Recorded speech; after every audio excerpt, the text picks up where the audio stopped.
Sekarang Selamat malam. Pak Rizal Ramli bagaimana melihatnya?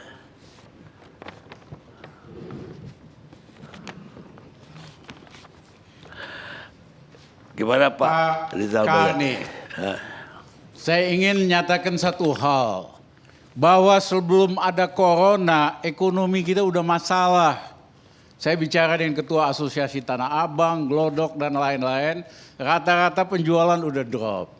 Sejak tahun 2017, 18, dan 19. Saya pernah tanya, rata-rata 50-60 tahun, pernah nggak dalam sejarah hidup Anda mengalami kondisi gini? Mereka bilang hanya sekali, pada masa akhir Bung Karno dan awal Pak Harto. Loh, bukan 98 jeblok. Maaf Pak, kita Tionghoa ketakutan dibakar, digebukin, kita tutup toko kita. Tapi sebulan kemudian kita buka lagi, hidup lagi. Daya beli nggak sehancur seperti hari ini. Nah, berbagai indikator, saya nggak usah ulangi karena biasanya ada yang rajin bantah-bantah saya. Ya, trade balance negatif, current account negatif, kemudian juga primary balance dan segala macam lah.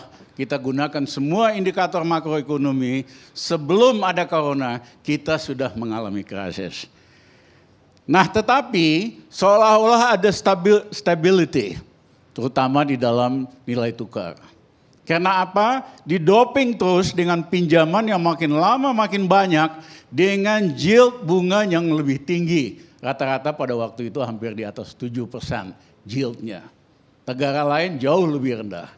Nah, seolah-olah ada kesan semua everything is fine, everything is okay, tapi utang luar negerinya naiknya besar sekali, peningkatan output sangat rendah, stuck di 5% sejak tahun 2017-an lah kira-kira. Nah, dengan adanya corona, itu terjadi di Cina, pertengahan Desember Pak Karni kalau ingat, kasus pertama di Indonesia menurut Fakultas Kedokteran itu bulan Januari. Tapi kita dari Januari sampai pertengahan Maret itu dalam proses self-denial. Nggak benar, nggak ada, kita kebal, kita nggak bakal kena karena cuaca dan sebagainya. Kita kehilangan 2,5 bulan yang paling berharga. Karena kita sibuk bantah-bantah, nggak benar, nggak betul dan sebagainya. Pejabat kita kan paling doyan membantah yang udah benar dibantah gitu. Nah, kemudian pada Januari sampai barulah pertengahan Maret ada kesadaran bahwa ini memang benar, bahwa ini masalah udah serius. Tapi 2,5 bulan itu yang terjadi disinformasi oleh pejabat tentang keberadaan corona. Nah, pada waktu kita mulai sadar itu, kita bukannya nutup arus turis, arus pekerja dari Cina, malah izinkan, malah ada rencana mau kasih insentif sekian miliar untuk membantu meningkatnya turisme. Yang kedua, kita nyewa buzzer, jumlahnya cukup besar. Bayangin masalahnya corona, masalah kesehatan, yang disewa itu buzzer. Ini pemerintah pikir dia bisa menyelesaikan masalah dengan misinformasi dan buzzer gitu.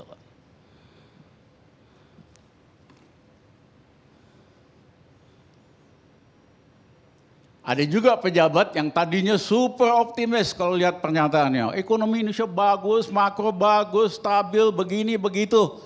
Tiba-tiba overnight, akhir Maret berubah menjadi super pesimis.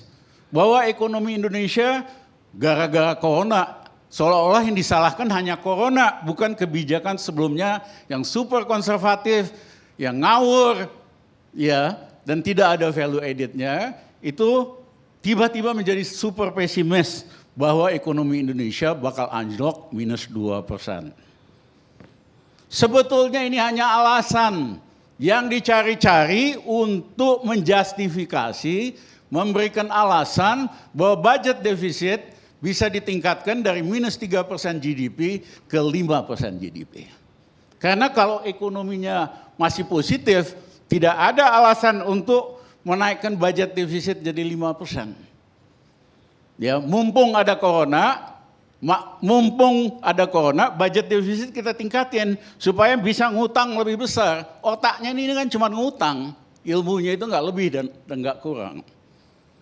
Nah, budget defisit ditingkatkan 5%. Kenapa? Karena berdasarkan peraturan, limitnya memang 3% dari GDP. Kalau enggak presiden bisa di-impeach gitu loh. Jadi ini nyelamatin presiden juga supaya tidak di-impeach, supaya bisa jadi 5%. Saya sendiri, mohon maaf kalau teman-teman perhatikan ramalan saya di dalam bidang makroekonomi, di dalam bidang corporate, rata-rata tuh nyaris tepat. Saya sendiri tidak sesuper pesimis itu. Saya masih yakin masih ada banyak cara supaya kalau anjlok pun ekonomi kita dari 5%, paling ke 2% atau maksimum 0%. Nggak sampai negatif. Tapi tiba-tiba menteri yang super optimis jadi super pesimis, hanya sekedar buat nyari alasan supaya budget defisit bisa dinaikin, supaya bisa ngutang lagi. Nah, dibikinlah Perpu nomor 1 tahun 2020. Mohon maaf, ini berpotensi melanggar Undang-Undang Dasar Konstitusi. Karena hak budget itu ada di DPR. Kok bisa aja tiba-tiba pemerintah punya hak buat ngubah APBN seenaknya? Kan sudah ada mekanismenya. Kalau ada apa perubahan indikator makro, tinggal dibikin RAPBN perubahan. Ya dari dulu waktu krisis juga kita sampai 4 kali kita ganti. Jadi APBN kita ubah-ubah terus 4 kali dalam 1 tahun. Jadi tidak perlu nerbitin Perpu di mana hak budget yang dilindungi oleh Undang-Undang Dasar mau diambil dari DPR. Nah yang kedua di dalam Perpu itu ada pasal di mana jika terjadi kesalahan kebijakan tidak bisa dijadikan kasus hukum, tidak bisa dituntut. Wah ini mah pintu masuk buat ngerampok lagi. Buat bikin skandal lagi, skandal BLBI, skandal Senturi, skandal apa lagi. Kok nggak belajar dari sejarah? Pejabat itu mesti punya tanggung jawab publik. Di Korea tahun 98, Menteri Keuangan Gubernur Bank Sentralnya masuk penjara karena kebijakannya dianggap merugikan negara besar-besaran. Ini enak aja, setiap bikin kasus yang merugikan negara triliunan bisa lolos. Nah ini juga hal yang saya kira diitukan layak. Saya ingin kalau bisa grafiknya diperlihatkan. Bisa? Ya. Kalau semuanya normal, ada corona, kita cepat responnya, mengambil langkah-langkah yang tepat, itu yang terjadi garis hijau. Dalam waktu antara 3 atau maksimum 6 bulan kita recover lagi. Grafik V. Tetapi kenyataannya kita ini garis kuning. Mula-mula nolak, gak ada corona, gak mungkin dan sebagainya. Langkah-langkah yang diambil terlambat. Bayangin buat nyediain awal-awal krisis. Buat menyediakan 2.000 alat kesehatan buat dokter aja kagak bisa. Ya. Nah, sehingga ini makin lama makin dalam. Respons makroekonominya juga lambat. Merentah pakai himbauan. Himbauan supaya yang kasih kredit atau leasing nggak usah bayar dulu, ditunda. Kok bisa merentah pakai himbauan? Merentah itu pakai peraturan. Saya dulu waktu zaman Gus Dur, kita berikan kredit diskon kepada pengusaha kecil 50%. Ada keputusannya sehingga bank-bank bisa pakai sebagai pegangan. Ini presiden, ini nggak usah dibayar, itu nggak usah. Apa dasarnya? Banyak pengusaha motor yang pinjam motor datang ke leasing. Pak, keputusan presiden begini. Urus saja sana sama presiden, kita nggak mau kok. Merentah itu pakai keputusan, bukan himbauan. Nah, akibat model-model yang lambat ini, bisa-bisa recovery-nya 1 sampai 1,5 tahun. Nah, tapi persoalannya, Bangsa kita nggak tahan. 2 bulan aja nggak tahan. Apalagi kalau sampai 1 tahun.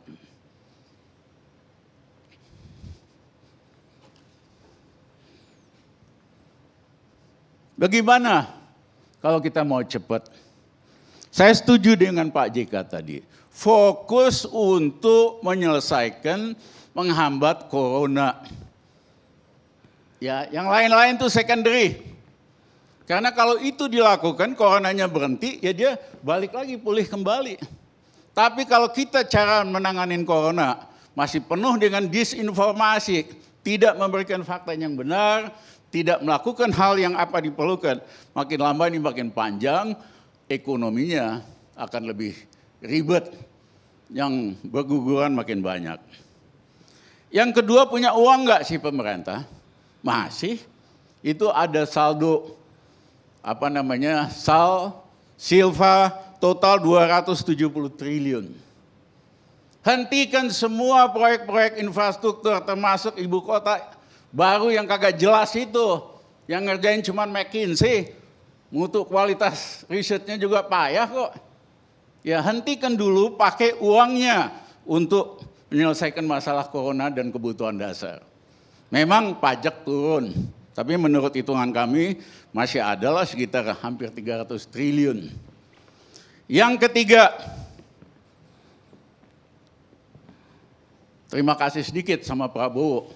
Nggak kedengeran suaranya, tapi dia tidak tanda tangani semua proyek pembelian alutsista yang markupnya lebih dari 10%. Itu dia menghemat sekitar 3,4 miliar dolar diam-diam, total 50 triliun. Karena biasanya markup pembelian alutsista itu ratusan persen, ada yang ribuan persen. Dia maksimum 10%, di atas 10% dia nggak mau tanda tangan. Dia udah lapor sama Jokowi, setor sekitar 3,4 miliar dolar, itu hampir 50 triliun. Ya, tahun kemarin. Nah yang ketiga, cicilan hutang kita itu setahun 650 triliun. Seperempatnya, kira-kira 25%-nya itu bilateral dan multilateral. Kan banyak yang sok jago, ngaku hubungan internasionalnya hebat, kenal si ini, kenal si itu. Ini waktunya telepon kepala-kepala negara, kita delay dulu pembayaran ini 6 bulan. Nanti kita bayar lagi. Katanya banyak, hubungan internasionalnya hebat. Mana? Ya, tinggal telepon kok. Lagi krisis gini pasti dikasih, ya kan, bayar 6 bulan dulu tunda pembayaran. Nah yang kedua, 3/4-nya itu bond-bond swasta. Yang bunganya selama ini ketinggian. Dulu 7%. Terakhir Menteri Keuangan nerbitin bond 4,3 miliar dolar.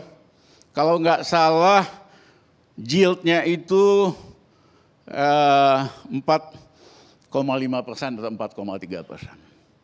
Saya mohon maaf, Presiden Duterte, Presiden Filipina yang ekonominya lebih gawat dari kita, lebih susah dari kita, nerbitin bond, yieldnya hanya 2%. Kita 2 kalinya lebih mahal. Canggih banget Duterte dibandingin katanya Menteri Keuangan terbalik.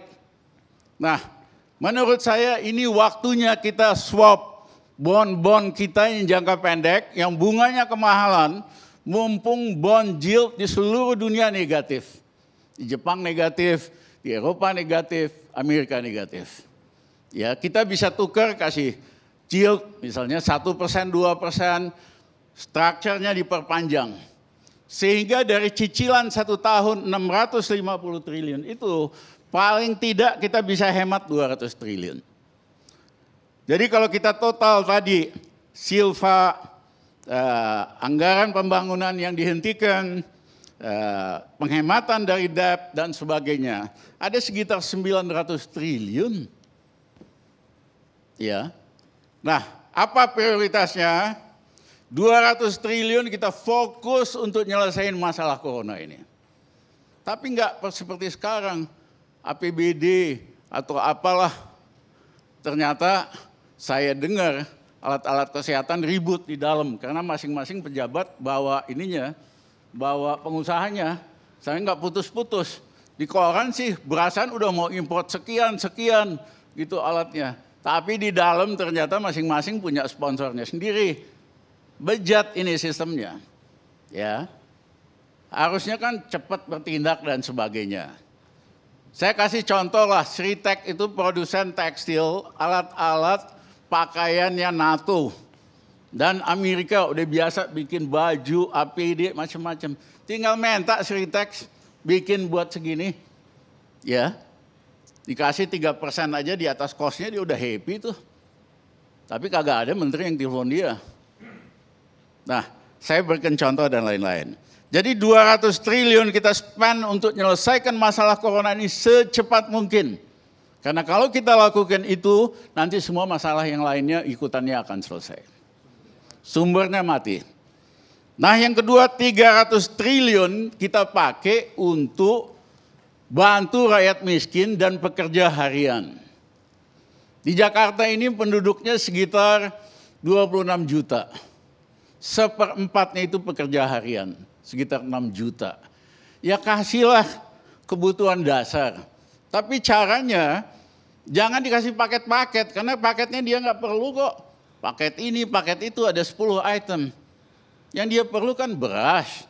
Yang dia perlu itu telur, ikan asin, minyak goreng. Ya, atur dong gitu. Pakai kalau perlu BRI. Karena saya nggak percaya kalau ormas dipakai nyalurin uang atau birokrasi kita pasti ditilap.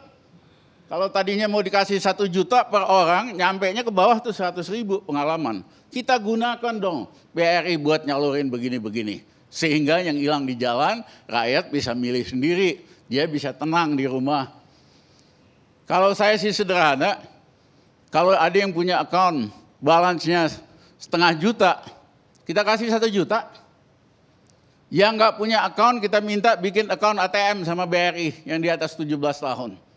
BRI itu punya cabang di seluruh Indonesia, punya satelit, kapasitas komputernya 4 kali dari BCA, jumlah transaksinya 3 kali dari BCA, walaupun kecil-kecil. Suruh rakyat bikin ATM selama 17 tahun, di atas 70 tahun. Sampai desa-desa dia punya cabang. Seneng kok dia dapat klien baru, nah nanti kita salurin. Apa 1 juta per anak atau apa. Sehingga betul-betul sampai sama rakyat. Nah kalau kita lakukan itu, bank juga istilahnya penetrasi bank lebih tinggi. Yang kedua kalau lain kali ada masalah lagi, kita udah tahu caranya. Siapa, segmen mana yang kita mau capai. Datanya kan bisa dipanggil anak-anak pintar tuh bikin data, big data analysis, segmen mana yang kita mau capai. Nah 200 triliun lagi kita spend untuk meningkatkan makanan. Saya awal corona udah bilang, hentikan semua proyek infrastruktur ini, fokus di dalam food production. Kenapa? Pada skala global akan terjadi kekurangan makanan. Sederhana, orang kalau diam di rumah, menengah atas dia konsumsi lebih banyak. Lihat aja banyak yang makin gendut selama krisis ini. Artinya konsumsinya naik 10%. Tetapi supply-nya drop 25%. Jadi bukan hanya karena panic buying. Selain panic buying, consumption naik 10%, supply turun 25%. Sehingga akan ada shortage dalam makanan. Dan yang kedua karena dolar kita melemah, itu akhirnya buat rakyat juga makin lama makin mahal. Jadi kita spend 200 triliun untuk ngasilin makanan, sayur-sayuran, buah-buahan. Sayur-sayuran cuma 2 bulan, lain-lain 3 bulan. Bawang putih yang selalu kita import hampir belasan triliun. Kita tanam. Memang selama ini hanya bisa di Brebes sama Pati. Minta teman-teman IPB, ada dong tanah di tempat lain yang bisa. Nah kalau setahun kita bisa 3 kali produksi, tahun depan kita eksportir bawang putih. Jadi krisis ini kita gunakan sebagai kesempatan untuk memacu food production, termasuk beras dan lain-lainnya. Pilih aja 10 komoditi lah, jagung dan lain-lainnya. Itu rakyat ada kerjaan, kita nggak kelaparan rakyatnya. Kalau corona ini selesai, kita bisa jadi pemain untuk ekspor. Ya, karena di Thailand mereka putuskan untuk ngurangin ekspornya. Ya, karena rakyatnya banyak yang nganggur, dibagi Vietnam sama Thailand. Nah, surplusnya itu cuma 2 juta ton. Kalau mereka pakai lebih banyak buat dalam negeri, kita akan kesulitan loh. Yang ketiga,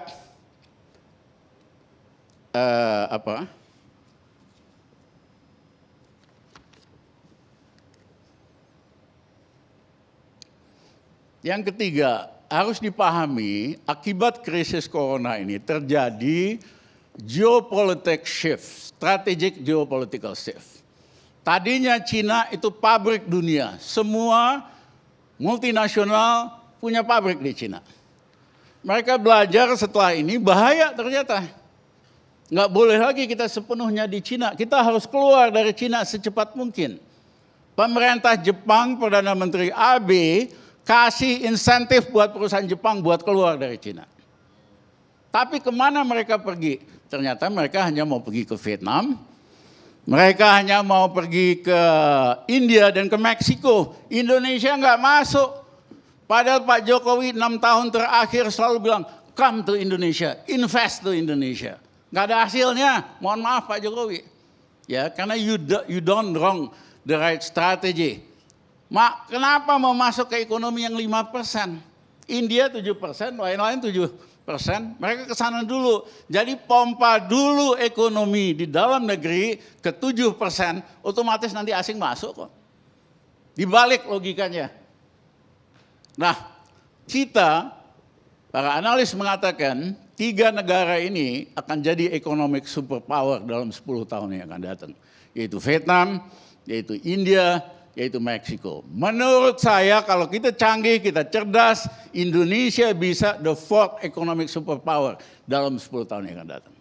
Untuk itu kita jangan lagi jadi antek Cina. Ya, konstitusi kita jelas-jelas bebas aktif. Indonesia nggak boleh ikut blok barat, blok timur. Kita harus bebas aktif. Selama ini kan takut banget sama Cina. Dia nyeludupin orang terus dan sebagainya.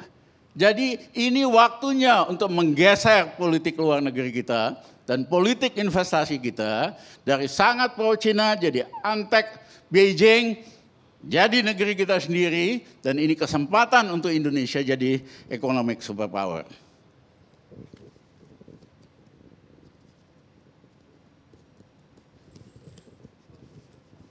Maaf.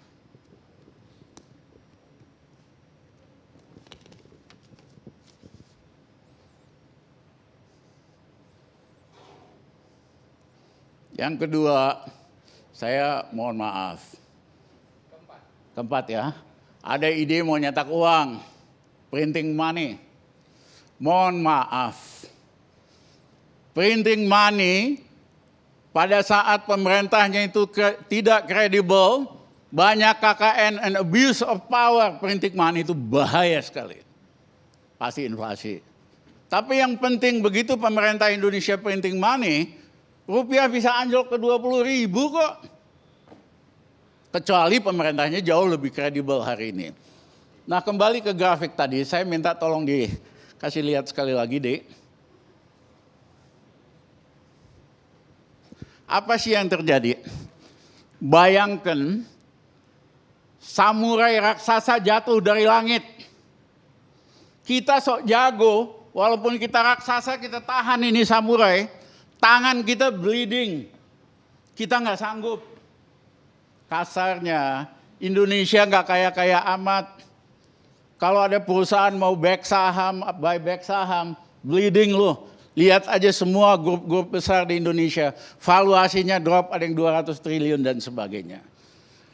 Samurai itu harus jatuh dulu ke tanah, baru kita lakukan sesuatu.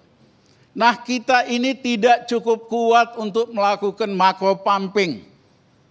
Amerika, berapa waktu yang lalu, pump 1 triliun US dollar. Hasilnya apa? Cuman berapa hari doang indeks di Amerika naik, habis itu anjlok lagi. Sekarang kemarin 2 triliun lagi. Seolah-olah mau naik sebentar, bentar lagi rontok lagi. Karena apa? Masalahnya di coronanya. You nggak selesaikan corona, mau lu pompa 2 triliun, tetap akan masalah. Nah, jadi jangan sok-sok makro pumping. Bank Indonesia sudah spend 300 triliun lebih untuk mensupport rupiah. Kecil efeknya. Bahkan kalau dia terlalu semangat, turunin lagi ke 15.000, spekulator pada beli tuh. Dolar, nungguin lagi, bentar lagi pasti anjlok lagi gitu loh. Jadi jangan sok jago, kemampuan kita terbatas, jangan lakukan macro pumping atau corporate pumping yang tidak perlu. Bereskan kasus corona, otomatis nanti semua akan lebih baik. Terima kasih, Pak. Cukup, Pak. Pemirsa, kita rehat sejenak.